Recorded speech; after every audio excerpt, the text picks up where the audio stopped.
આજ કરી રુધિયા કરી રેવા આજ કરી દલડા કરી રેવા આજ કરી રુધિયા કરી રેવા અરે ભાઈ હા મહારાજ આજ એક નહીં તડતડ દીકરી લાસા લક્ષ્મી સુગુણા આવી ધન દીકરી મારા આંગણે રમેશ ભાઈ સદા વાજી અવતાર કઈ રીતે કેવા વીરા જાણું છું મહારાજ જાણું છું રાજવી કે આજે એક નહીં પણ એ મહારાજ જગદંબાને પણ ઝાંખી પાડે એવી ત્રણ દીકરીઓ આજે તમારા ઘોડા ઘૂંધે છે મહારાજ પણ એ મહારાજ દીકરી તો એક ચકલી માફક કહેવાય મહારાજ જેને આજે પાંખો આવે ને કાલ પોતાના સાસરે ઉડી જાય મહારાજ એ મહારાજ દીકરીએ કોઈના રાજ રહ્યા નથી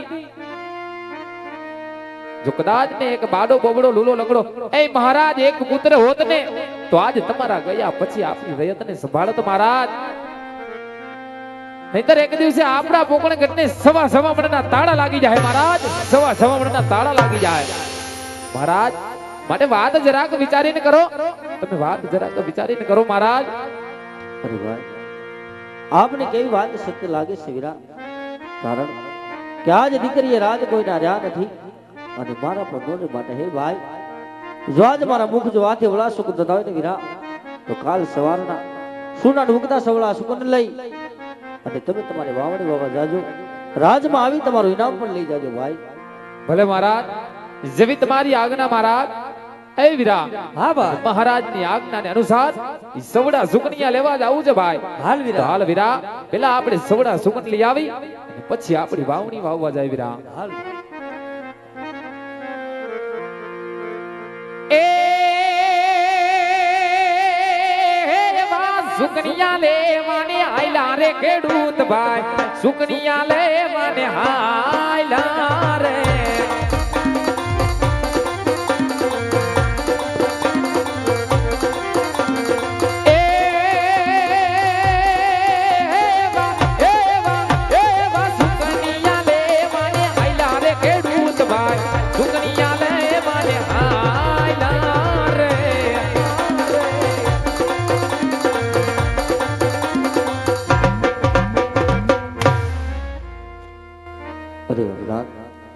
આજ આવી રહી માન સન્માન મૂકી આજ ઘણા ટણા બોલે છે માટે રાજમાતાને બોલાવો ભલે મહારાજ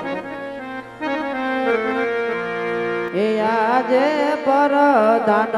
બોલાવે રાજમાતા આવો જોડે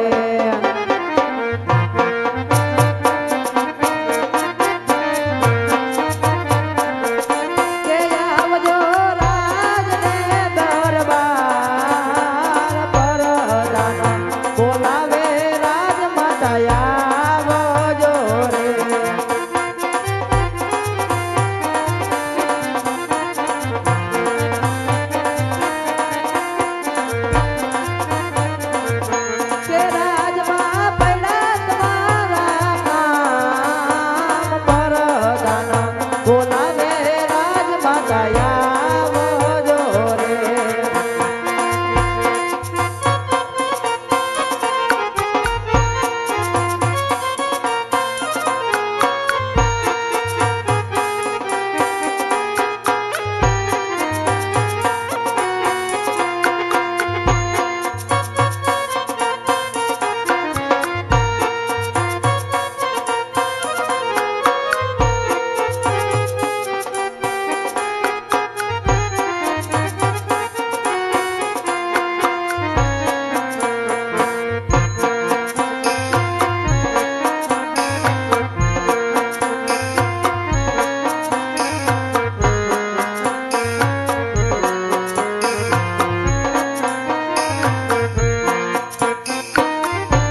હા વીરપ્રધાન,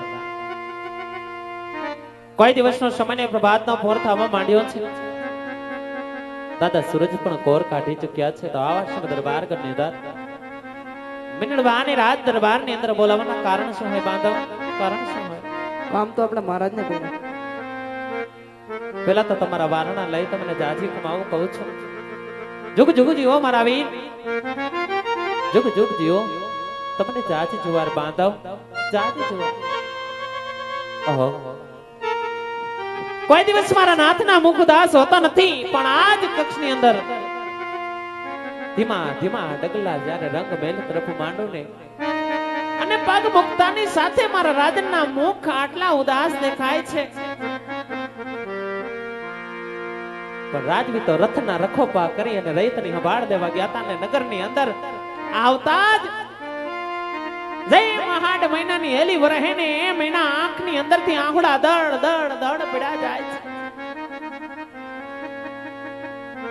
સુંદર બાદ, કોઈ ગુનો હોય તો અમને સજા કરો, કોઈ પણ અમારો વાંક હોય તો નાથ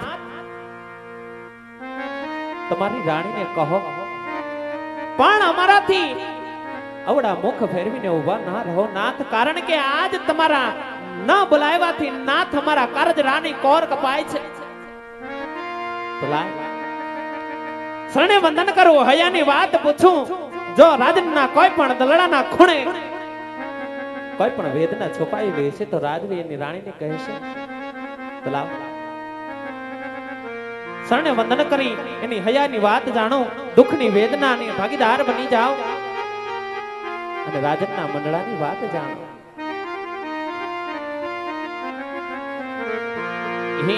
આજે સતીને આવીને રાયના શરણ